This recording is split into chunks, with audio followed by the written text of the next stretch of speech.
La sección comentábamos esto que hemos venido señalando, la aparente recurrencia. Claro, ahora pues nos enteramos más por las redes sociales esto de casos de este padecimiento del que no se tiene todavía un origen y que parece ser cada vez más recurrente, además de terrible, incapacitante para quien lo padece, la esclerosis múltiple, que ha generado incluso, pues ya sabes, hace algunos años este reto del Ice Bucket Challenge para comparar lo que sienten algunos de estos pacientes. Quisimos consultar el tema con el doctor Frisby para saber qué hay sobre esto y si estadísticamente está probado que esto está ocurriendo con más frecuencia en los seres humanos. ¿Cómo estás, mi querido Doc? Qué gusto tenerte nuevamente, como siempre, aquí en el programa, mi querido Doc. Buenos días, ¿cómo están? Un saludo a todos. Y sí, Jorge, cuando me comentaste que querías que platicáramos de este tema, pues le di una última revisión, porque honestamente yo no he oído que haya un incremento en la frecuencia de la enfermedad. Lo que sí puede estar sucediendo, que se presenta en algunas ocasiones, cuando se incrementa la sensibilidad y la especificidad de las pruebas diagnósticas y estas se empiezan a implementar en algún país, se empiezan a diagnosticar más casos. Muchas veces, como son enfermedades que tienen síntomas muy vagos, que tienen síntomas inespecíficos, como el caso de la esclerosis múltiple, tiene síntomas que en muchas ocasiones desaparecen por algunos meses o incluso años, y luego se vuelven a presentar y son síntomas neurológicos o incluso son síntomas de mala función del aparato digestivo, del aparato reproductivo, problemas como impotencia, en fin, ahorita vamos a platicar de las características de la enfermedad, pero como son datos vagos y desaparecen y van y vienen, a veces se tarda mucho en hacer el diagnóstico y a veces pues no se hacen las pruebas diagnósticas, y desafortunadamente para hacer diagnóstico, ya lo platicaremos al final, se requieren pruebas muy especializadas que pues mucha gente no tiene acceso a ellas, ¿no? En países, Sí está. incluso países como México, que se escucha lejos. ¿Está bien el micro? Solo un poquito, ¿no? Pero en ese diferencial que existe, pues hay mucha gente que no tiene acceso a esas pruebas diagnósticas caras, entonces pues no pueden saber que tienen esclerosis múltiple. Como lo platicábamos hace un momento, es una enfermedad de la cual realmente no se sabe cuál es el origen, no hay un patrón hereditario de la enfermedad. Probablemente haya susceptibilidades que se puedan ir buscando si tienen algún patrón de distribución en alguna comunidad o en alguna ciudad, pero ni siquiera hay zonas endémicas o poblaciones más afectadas que otras.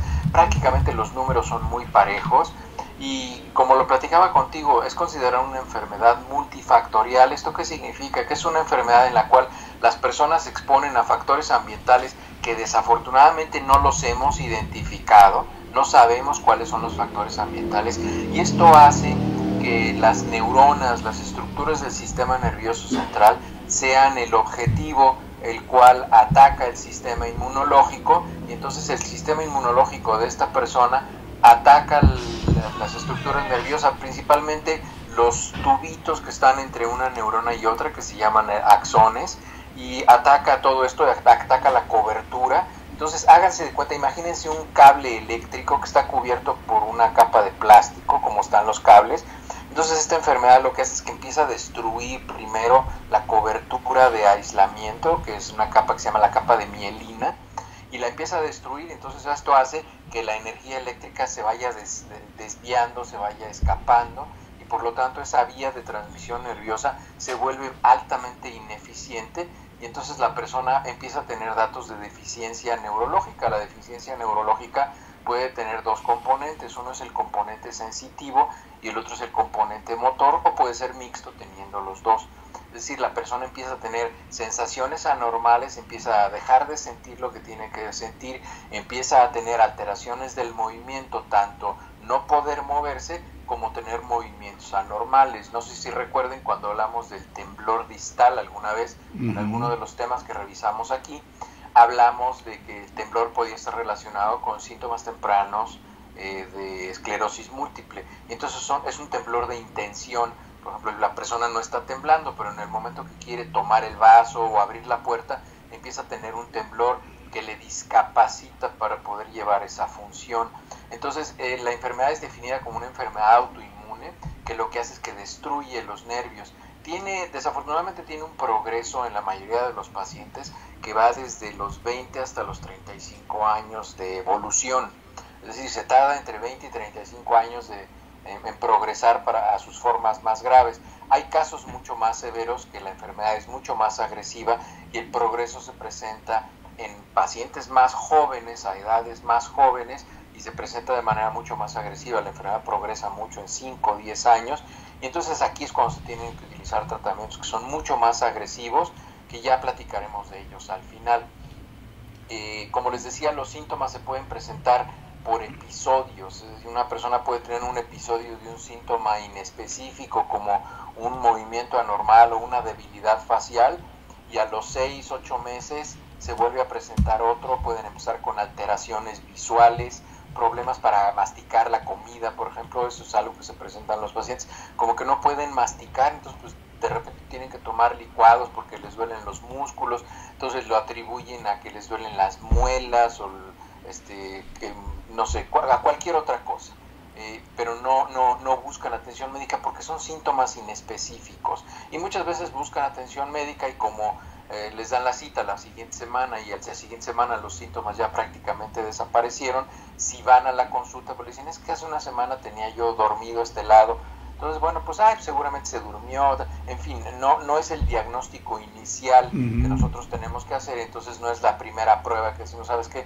Vete a hacer una resonancia magnética del cerebro porque tuviste una zona de debilidad facial, que probablemente en ese momento se hace el diagnóstico y se le puede dar tratamiento temprano, pero no es lo habitual, y no es porque sea un error, sino que bueno, pues es muy difícil pensar en esto. Claro. Es muy difícil. Los síntomas que son definidos como característicos son las zonas de pérdida sensorial, que muy frecuentemente son en la cara. Se tienen lo que nosotros en México mencionamos como hormigueo, que el nombre médico de esto son parestesias. Las parestesias es el hormigueo, y pueden tenerse parestesias faciales. Y la otra, que es el otro síntoma temprano que es característico, es algo que se llama mioquimia facial. La mioquimia facial son temblores involuntarios en la cara, o sea, empiezan a tener contracciones en los músculos faciales. Pueden ser temblores de estos que hay en el párpado, que se repitan de manera crónica. Pueden ser temblores que se presentan en la frente, en las mejillas, en el cuello.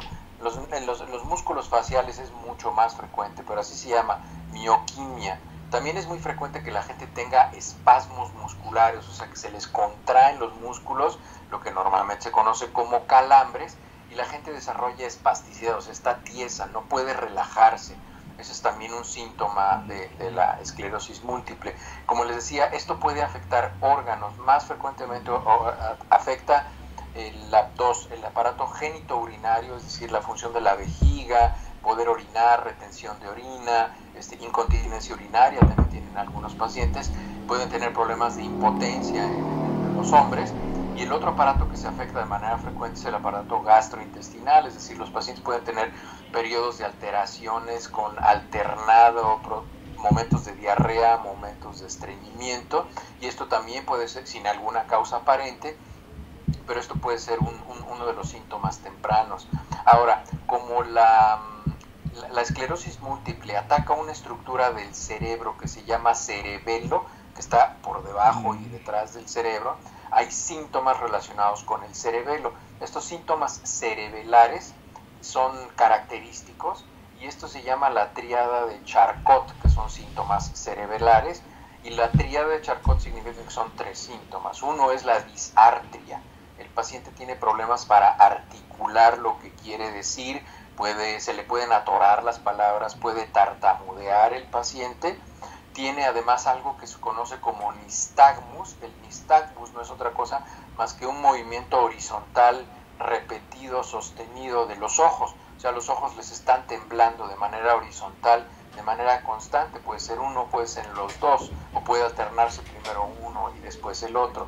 Y en la otra característica típica es la que ya les mencionaba de la tríada de Charcot, es el temblor de intención, cuando la gente quiere tomar un vaso, un tenedor, abrir la puerta, cerrar la ventana, cualquier cosa, puede empezar a tener temblor cuando intenta utilizar esa extremidad, porque el temblor puede ser en las manos o puede ser en las piernas. Cuando quiere dar un paso, empiezan a temblarle las piernas. Entonces, esa es la tríada de Charcot: disartria, trastornos en la manera de hablar, nistagmus y temblor de intención. Esa es la tríada. Entonces, cuando se presenta eso, nosotros empezamos a pensar que hay algo mal en el cerebelo. Cuando coexisten esos tres síntomas, empezamos a pensar que hay algo mal en el cerebelo.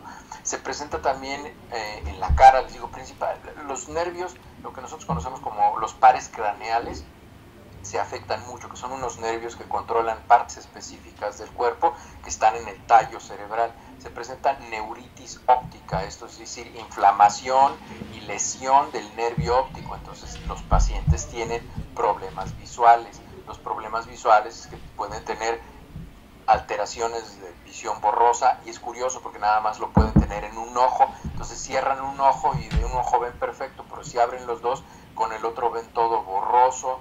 Pueden tener algo que se llama diplopia, es decir, pueden ver doble, tienen visión doble a veces los pacientes, o de plano dejan de ver en un ojo de manera súbita y no saben por qué, y es curioso porque a los 4 o 5 días vuelven a ver en ese ojo.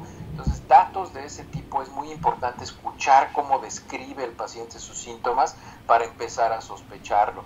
Hay un dato característico que tienen los pacientes de esclerosis múltiple: tienen intolerancia al calor. Los pacientes no toleran el calor, ellos les encanta la temperatura fría, incluso todo el mundo está usando chamarras, y así como si fueran una mujer en la etapa del climaterio, ellos están con camiseta y no tienen ningún problema, y tienen intolerancia a las temperaturas templadas o cálidas. Es gente que no puede ir a la playa en zonas tropicales porque les causa problemas muy importantes. Son pacientes que tienen fatiga también, se marean mucho, obviamente porque tienen estas alteraciones visuales de los nervios faciales, entonces se sienten mareados, se sienten cansados todo el tiempo. Obviamente los pacientes, como tienen todos estos síntomas, se deprimen. Son pacientes que tienen unas muy altas tasas de depresión. Las tasas de suicidio en pacientes con esclerosis múltiple en etapas tardías es muy elevado. Son problemas, también estos pacientes también tienen alteraciones de la función neurológica, lo que se llaman las funciones cognitivas. Tienen problemas de concentración, tienen problemas de memoria, y empiezan a tener en etapas tardías problemas de juicio. Les cuesta mucho trabajo hacer razonamientos lógicos y tomar decisiones, pensar qué es lo que quieren. Es decir, es gente que está en un estado en el cual pues ya no toma mayores decisiones y tienen un ánimo más bien aplanado. La manera de diagnosticar la esclerosis múltiple, como les decía, pues en primer lugar, como se podrán dar cuenta, es escuchando a los pacientes, prestando atención con sus síntomas y tratando de conectar, pues si tiene esto con esto, pues bueno, pues probablemente pueda tener esclerosis múltiple. Entonces, cuando se tienen los recursos diagnósticos, pues bueno, no se pierde nada ordenando una resonancia magnética, o que es la prueba más específica, o una punción lumbar.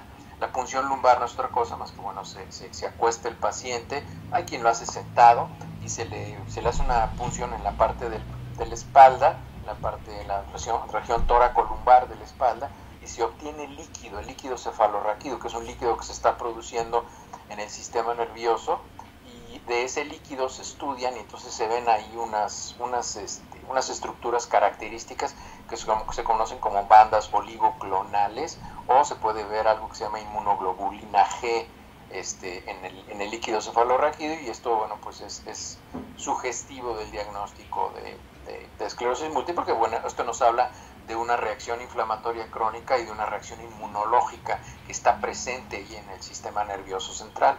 En la resonancia magnética pues se van a ver también las placas estas, las bandas que se pueden observar en el cerebro ya distribuidas en diferentes lugares del cerebro, en diferentes localizaciones. Hay veces que se concentran mucho en un lugar, pero tienden a ser difusas, generalizadas en el cerebro. Eso es lo que hace la resonancia magnética. Hay algo que se llama potenciales evocados, que no es otra cosa más que inducir la actividad muscular a través de la transmisión nerviosa. Entonces se ponen algunos electrodos que transmiten electricidad y se mide en el otro lado cómo se está transmitiendo la señal nerviosa en esa parte, y entonces se pueden graficar y se pueden ver si hay alteraciones, y eso se llaman potenciales evocados. El problema está en que los potenciales evocados se pueden modificar o alterar con muchas enfermedades. Entonces los resultados de los potenciales evocados son no específicos, y habitualmente unos potenciales evocados anormales lo que hacen es que indican que se haga una resonancia magnética y que se haga una punción lumbar. Entonces no es una prueba que esté muy recomendada, pero bueno, hay quienes la usan como una primera estrategia, y pues en muchas ocasiones se hace más bien para cuestiones académicas, para tratar de identificar cuáles son los patrones que pueden ser característicos para poder hacer un diagnóstico temprano, y es un estudio mínimamente invasivo. Entonces, bueno, por eso es que se pretende hacer esta prueba. El tratamiento de la esclerosis múltiple, pues como no sabemos de dónde viene, en realidad lo único que se hace es que se utilizan medicamentos que se llaman inmunomoduladores. Los inmunomoduladores más conocidos y más antiguos son los que, inmunomoduladores significa que regulan la respuesta inmunológica. Lo que queremos es disminuir la respuesta del sistema inmune para que no ataque de manera tan agresiva al paciente, y lo más frecuente que se utiliza aquí son los corticosteroides, es decir, prednisona, metilprednisolona, dexametasona funciona muy bien. Dexametasona es un extraordinario antiinflamatorio, y también se utiliza el intercambio de plasma. Se le renueva al paciente el plasma, eso se llama plasmaféresis. Algunos protocolos de tratamiento están utilizando células madre para hacerlo, entonces se hace un trasplante de médula con células madre, y en fin, para ver si esto hace que mejore el paciente. Y también hay un grupo de medicamentos que se utilizan que se llaman modificadores de la enfermedad. Estos son lo que ya hemos platicado, los anticuerpos monoclonales, es decir, estas son sustancias que van dirigidas hacia la respuesta inmunológica para modificarla y disminuir la respuesta inmunológica. Como verán, también se utiliza algo que se llama interferón, que es parte del sistema inmunológico. Como verán, lo que se está tratando de hacer es modificar la respuesta del sistema inmune contra la enfermedad. El problema de esto es que, como ya lo hemos platicado, si nosotros damos medicamentos de este tipo para disminuir la respuesta inflamatoria y disminuir el nivel de agresión hacia la persona, también podemos lograr que esta persona, bueno, pues incremente la frecuencia de sus enfermedades, y si tiene, no sé, una tuberculosis latente, pues se presente. En fin, son muchos riesgos los que tienen, pero pues prácticamente aquí tienen que intentar cualquier tratamiento que sea efectivo. Y la última parte del tratamiento que les comentaría es que, como les decía, a veces los pacientes se deprimen, a veces tienen disfunciones sexuales por consecuencia de esto. Entonces se les da lo que se llama tratamiento sintomático, es decir, se les dan antidepresivos, se les pueden dar, para pacientes que tienen problemas de erección, se les dan este tipo de problemas, como dicen la pastillita azul. En fin, se les puede dar tratamiento sintomático. Hay muchos pacientes que tienen dolor relacionado con los espasmos musculares, con el dolor, se llama neuropático, es muy parecido al dolor que tienen los diabéticos. Entonces hay gente que tiene que estar en tratamiento de dolor crónico, tratamiento con relajantes musculares, que no es específicamente para atacar la esclerosis múltiple, pero sí es un tratamiento sintomático para disminuir los efectos que tiene la esclerosis múltiple en los pacientes. Últimamente se ha hablado de ajuste para el estilo de vida, por ejemplo. Desde luego se recomienda pues no fumar, no desvelarse. Los pacientes pueden tener alteraciones del sueño, un estilo de vida saludable. Se recomienda que los pacientes coman, porque se ha visto que los pacientes tienen periodos de anorexia, es decir, no les da hambre, no quieren comer, entonces bajan mucho de peso. Y eso sí se ha observado, que el paciente entre más baja de peso, más severo se vuelve el cuadro de esclerosis múltiple. Entonces como parte del tratamiento se les recomienda una dieta hipercalórica. O sea, eso es raro ver un paciente gordito que tenga esclerosis múltiple.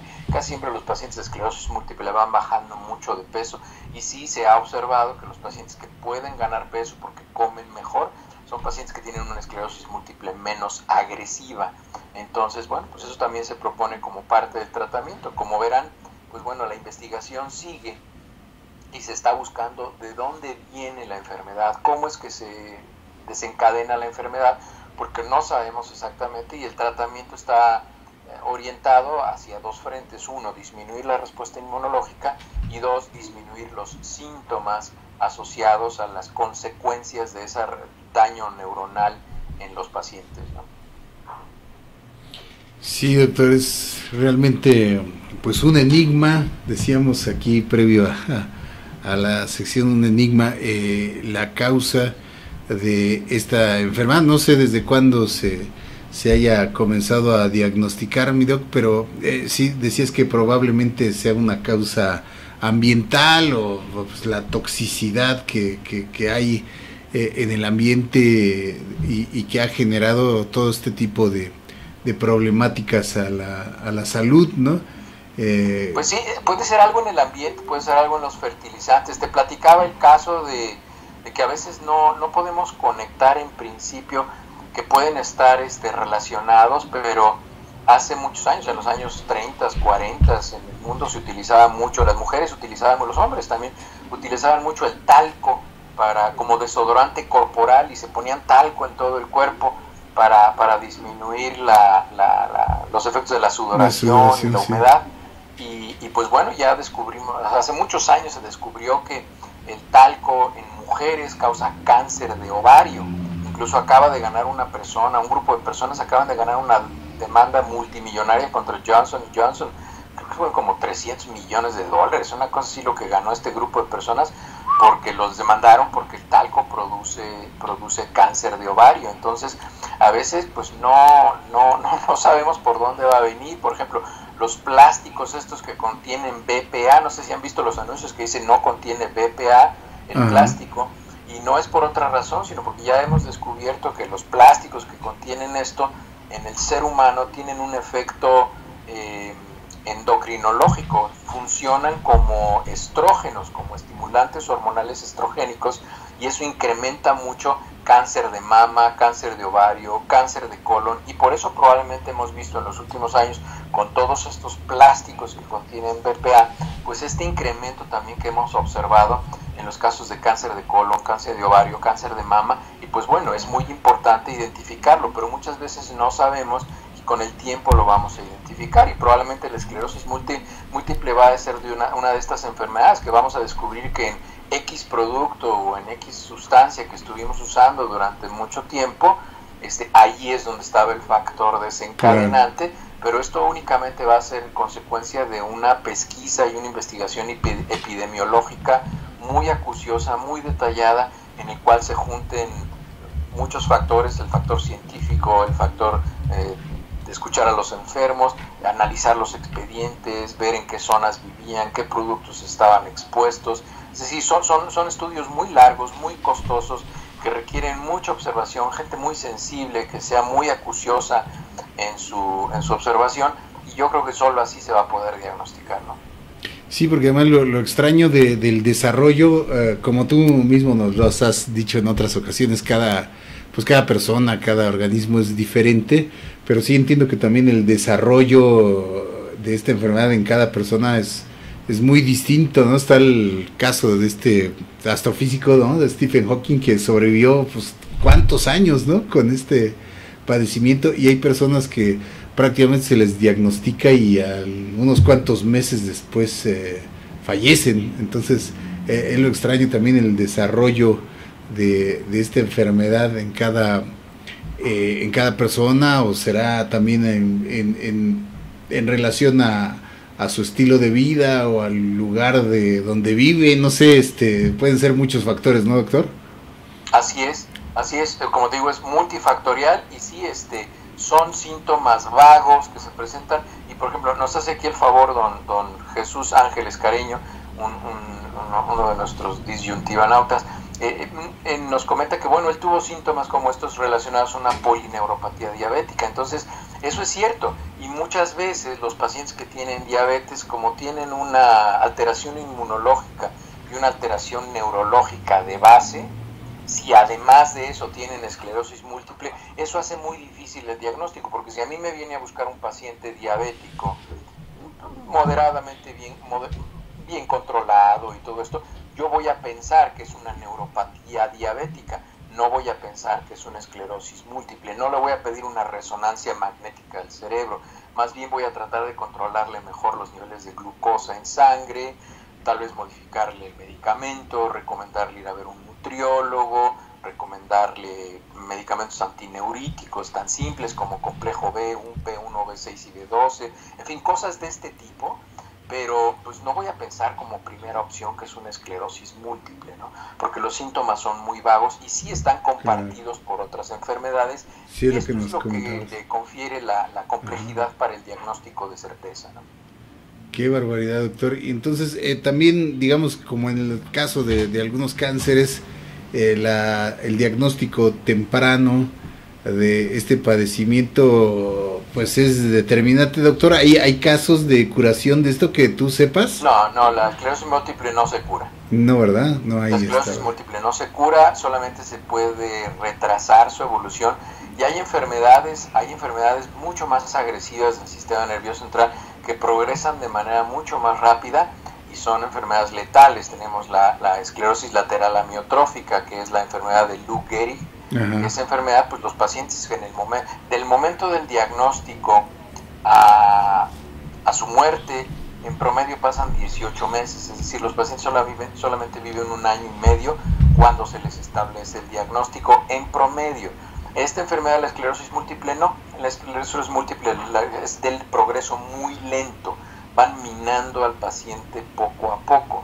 Entonces, son enfermedades diferentes que comparten síntomas porque están en el sistema nervioso central y tienen afectación motora, tienen afectación sensitiva, pero la enfermedad de Lou Gehrig es una enfermedad muchísimo más agresiva, que tiene muy mal pronóstico, que no es el caso de la esclerosis múltiple. La esclerosis múltiple es que es incapacitante, entonces el paciente se va sintiendo cada vez más incapacitado. Afortunadamente, lo que les comentaba, las afectaciones cognitivas en los pacientes no son tan importantes y son más bien tardías. Los problemas cognitivos, los problemas de concentración, problemas de memoria, que empiezan a tener amnesia, y los problemas de juicio de los pacientes, eso se presenta en etapas muy tardías y no en todos los pacientes. Ah, ok, qué bueno que lo aclaras, doctor. Estaba yo confundiendo justamente entonces esclerosis múltiple con esta lateral amiotrófica. Son entonces dos cosas distintas. ¿Tienen algún...? Son dos enfermedades completamente distintas. Sí, la enfermedad de Lou Gehrig o enfermedad de esclerosis lateral amiotrófica es una enfermedad diferente que tiene un patrón en la resonancia magnética diferente. No vemos esto de las bandas oligoclonales. En la punción lumbar no encontramos... Sí, que es la que padecía justamente Stephen Hawking. Es decir, es diferente, es una enfermedad diferente y es terriblemente agresiva, y principalmente se manifiesta con problemas motores que se presentan en las extremidades. La esclerosis lateral amiotrófica empieza con problemas de habilidad en las extremidades. La esclerosis múltiple casi siempre empieza en la zona facial, en los músculos y los nervios faciales. Ataca, como les digo, el tallo cerebral en algo que se llaman los pares craneales, los nervios craneales, que son los que controlan la mayoría de las funciones de la cara. ¿Tienen alguna relación, algún origen parecido, doctor, estas enfermedades? No, simplemente que son dos enfermedades neurológicas, pero no tienen ningún tipo de etiología o origen en común. Ajá, o sea, no es fácil confundir, digamos, un diagnóstico con otro, no sería... No, lo que pasa es que entra dentro del diagnóstico diferencial. Vamos a decir, cuando yo tengo un paciente que tiene alteraciones motoras o sensitivas, probablemente cuando mando la orden para que le hagan la resonancia magnética o la punción lumbar, voy a poner que eso se llama diagnóstico diferencial. En mi diagnóstico diferencial voy a poner neuropatía diabética, porque si el paciente tiene diabetes. En el segundo pongo esclerosis múltiple y en el tercero esclerosis lateral amiotrófica. Con eso el radiólogo ya va a saber qué es lo que yo estoy pensando y cuáles son los síntomas. Que lo que está buscando, digamos, ¿no? Ajá. Y entonces la radióloga o el radiólogo va a prestar mucho más atención al patrón de las imágenes, pensando ya un poco lo que yo estoy pensando. Entonces, esa es la manera en la que... Pero sí, el diagnóstico diferencial... uno de los retos, como se los he dicho, probablemente el reto más importante en la medicina es hacer diagnóstico. Tener un diagnóstico diferencial de 3 opciones diagnósticas es prácticamente reducir toda la medicina a 3 diagnósticos, y eso requiere un extremadamente informado juicio por parte de quien está haciendo el diagnóstico diferencial. Sí, una preparación. Es ahí donde comúnmente los pacientes decimos, ese médico es muy atinado, ¿no? Es donde... Sí, no es cuestión de tino, sino Ave María, dame puntería, no es así. Es una cuestión de conocimiento, claro, y buen juicio, porque yo conozco muchos médicos, muchos profesionales de la salud que tienen un muy vasto conocimiento, son unos genios, pero les cuesta mucho trabajo conectar a veces los conocimientos, y entonces el juicio clínico va siendo no tan bueno, pero es gente que tiene muy buenos fundamentos teóricos, se sabe los libros de memoria. Yo conozco gente que es así. Hay médicos que se dedican a la investigación que son unas maravillas, o sea, son unos genios, los unas enciclopedias, claro. Pero les pones un paciente enfrente y no saben qué hacer. Entonces, exacto, sí, claro. Es muy demandante esto de hacer diagnóstico y la práctica de la medicina. Me imagino. Entonces lo conducente es la resonancia magnética en casos de que haya cualquiera de estos lumbar, síntomas. Si hace una resonancia lumbar magnética y le escriben ahí que sospechan esclerosis múltiple, entonces el radiólogo ya se va a fijar a ver si hay bandas oligoclonales distribuidas en la masa cerebral. Entonces ya se va a fijar si ve eso, porque ya sabe lo que está buscando. Entonces, sí, es muy importante. Sí, la resonancia magnética es probablemente la prueba con mayor sensibilidad y especificidad, junto con el cuadro clínico, para diagnosticar esclerosis múltiple. Por cierto, y de eso me surge otra pregunta, que muchas veces hay una discusión familiar en torno, porque dicen, ¿a quién acudir, doctor? ¿Debe uno de acudir de inmediato al especialista? ¿O siempre lo recomendable ante cualquier padecimiento o síntoma que tengamos es acudir al médico general? Porque muchos dicen, mira, no, es que uno tiene, corre luego al especialista cuando tienes que ir primero al médico, a tu médico, ¿no? Cuando visiten 2 veces a un médico por la misma razón y no tenga la posibilidad de resolverles el problema de salud por el cual lo están consultando, busquen a otra persona igual, de la misma especialidad o una subespecialidad del área del cuerpo que ustedes están viendo. El problema es que, fíjense, pónganse a pensar, si ustedes lo que tienen es un problema de impotencia o un problema de continencia urinaria y van al urólogo 2, 3, 4 veces y no se los puede mejorar porque la incontinencia va o viene, porque está relacionado con esclerosis múltiple, pero más bien se resuelve cuando se resuelve, pues porque así es la esclerosis múltiple, se presenta de manera episódica e intermitente. O sea, no va a ser algo que se va a presentar así porque lo que le está prescribiendo. Entonces, si el doctor le prescribe que chupe limón y se le quitan los síntomas, pues no es porque chupó limón, es porque es la esclerosis múltiple, así se comporta, ¿no? Entonces, es muy importante que cuando van a un médico y van 2 veces por la misma razón y no les resuelve el problema, es probablemente un buen momento para pedir una segunda opinión. Estaba leyendo aquí que Francisco me dice algo de un amigo que tuvo mieloma múltiple. El mieloma múltiple es un cáncer, es completamente diferente. El mieloma múltiple, incluso el otro nombre que recibe es plasmocitoma. Entonces es un cáncer que se presenta en las células plasmáticas, es completamente diferente, no tiene nada que ver con la esclerosis múltiple. Esta es una enfermedad autoinmune, degenerativa, crónica. El otro es una enfermedad neoplásica, es un cáncer. Ok, pues ahí está, doctor, como siempre nos das información muy importante de todo este tipo de situaciones, y sí, tiene razón, se explica mucho el diagnóstico cuando se da de manera más recurrente. Pareciera ser que cierto tipo de padecimientos están ocurriendo de manera más periódica o en mayor número, pero pues es eso también, ¿no? Que a medida que avanza la ciencia, la medicina, se dan estos diagnósticos cada vez más certeros, más atinados, y entonces pareciera ser que hay padecimientos que están ocurriendo de manera más alta de lo habitual, aunque no necesariamente es así. Todo este tipo de cosas nos ponen muy en claro con respecto a estas preocupaciones que surgen con respecto a la salud y este pues mal tan terrible realmente, que pues ya esperemos que la ciencia muy pronto dé con el origen de todo esto para saberlo prevenir. Como siempre, doctor, Muchísimas gracias por estas Nada más aquí cátedras que nos das. Sí, adelante. Está diciendo Linda, que me dice, y la artritis reumatoide. Fíjate que la artritis reumatoide es más parecida a la esclerosis múltiple porque también pertenece al grupo de enfermedades autoinmunes. Incluso algunos de los medicamentos, estos moduladores de la enfermedad, los anticuerpos monoclonales que se utilizan, son muy parecidos porque lo que hacen es que disminuyen la respuesta inmunológica en los pacientes, porque la artritis reumatoide es una enfermedad que tiene como objetivo no las neuronas, no los axones de las neuronas, pero sí las superficies articulares de algunas articulaciones en particular. Por eso es que hay deformaciones muy características de los pies, de las manos, y hay dolor en los hombros y en las grandes articulaciones, pero sí, son muy parecidos la artritis reumatoide con la esclerosis múltiple en el mecanismo que se dice fisiopatológico, es decir, de la función anormal que genera en el cuerpo. Entonces, son muy parecidas las artritis reumatoide, aunque no se llamen de manera similar como el mieloma múltiple, pero tiene una similaridad muy importante la artritis reumatoide con la esclerosis múltiple, pero lo que ataca el sistema inmunológico es completamente diferente y es por eso que los síntomas son completamente diferentes, pero sí es muy similar, muy similar. Muy buena pregunta, Linda. Ya van pasando al siguiente semestre.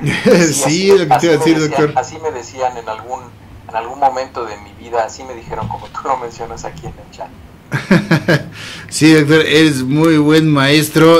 ¿Te has dedicado a la academia? Porque realmente Sí, estoy preparando, hay que prepararse para ser profesor, pero ese es mi objetivo. A mí me gustaría ser profesor de tiempo completo. No, pues lo haces muy bien, porque hasta nosotros te entendemos que no estamos en la carrera.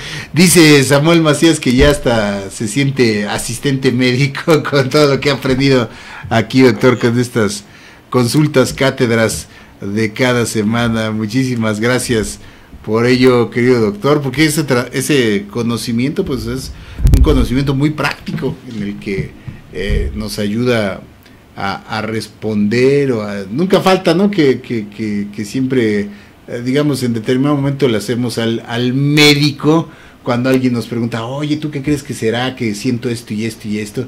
Pues ya en la medida en el que tiene un mayor conocimiento, no claro que uno le diagnostique o le recete, pero sí que puedas hacerle alguna sugerencia de lo que puede o no, doctor. ¿Les gusta a los doctores o no, doctor? Confiésanos cuando el paciente te indica. A mis colegas no les gusta, a mí personalmente me gusta mucho que los pacientes estén muy informados, incluso como parte del hábito. Que te den posibles diagnósticos, porque hay doctores que dicen, ¿quién es el doctor, usted o yo? Y no les gusta. Parte del hábito de ver pacientes, yo les imprimo información, tengo fuentes confiables de información. Por ejemplo, la clínica, eso se lo recomiendo, la clínica Mayo, así lo busquen, lo Mayo Clinic, la clínica Mayo en Estados Unidos, ellos tienen en español la explicación de muchísimas enfermedades, entonces ahí pueden tener información, y la pueden imprimir si quieren, o la pueden simplemente leer de manera digital, pero ahí hay información muy confiable en un lenguaje muy comprensible para las personas, y yo personalmente prefiero que la persona venga bien informada por dos razones. Porque así deja de imaginarse cosas, esa es una, deja de escuchar cosas, comentarios poco exactos y poco bien intencionados de algunas personas, y además me hace preguntas muy informadas, lo cual a mí me obliga a saber más, a leer más, a estudiar más y a tener una mucho mejor respuesta. No hay respuestas genéricas en medicina. Contestarle al paciente, usted haga lo que yo diga y si no regresa, eso no es lo más apropiado. Entonces el paciente tiene que estar convencido de que lo que tú le estás diciendo es la mejor opinión. No, pues apertura siempre, hasta en la medicina, doctor. Así Muchísimas gracias, querido doctor, como siempre. Que tengas un excelente fin de semana. Gracias por esta información que nos aportas cada semana. Y ya saben, amigos, pues de los temas que ustedes quieran que aquí nos desarrolle el doctor, siempre en esa enorme disposición de atender y de informar y de compartir, porque esa es la grandeza de alguien que tiene información, de saberla transmitir, y ese es el valor aquí justamente de nuestros colaboradores aquí en Disyuntiva, ese valor de transmitir ese conocimiento y esa sabiduría. Gracias, doctor. Excelente fin de semana. Platicamos de mieloma múltiple la próxima semana para que Francisco tenga más información y platicamos con qué frecuencia se presentan casos de cardiomegalia, que es esto que él menciona del crecimiento del corazón y por qué crece el corazón. El corazón es un órgano muy interesante y platicamos la próxima semana de mieloma múltiple. Pues ya está. Y platicamos de eso. ¿De acuerdo? Ya está el siguiente tema. Doctor, pues muchísimas gracias para la siguiente consulta. Gracias, doctor, que tengas excelente fin de semana. Les mando un abrazo. Hasta gracias luego. A todos, queridos amigos. Vamos a hacer una pausa y continuamos aquí en Disyuntiva TV.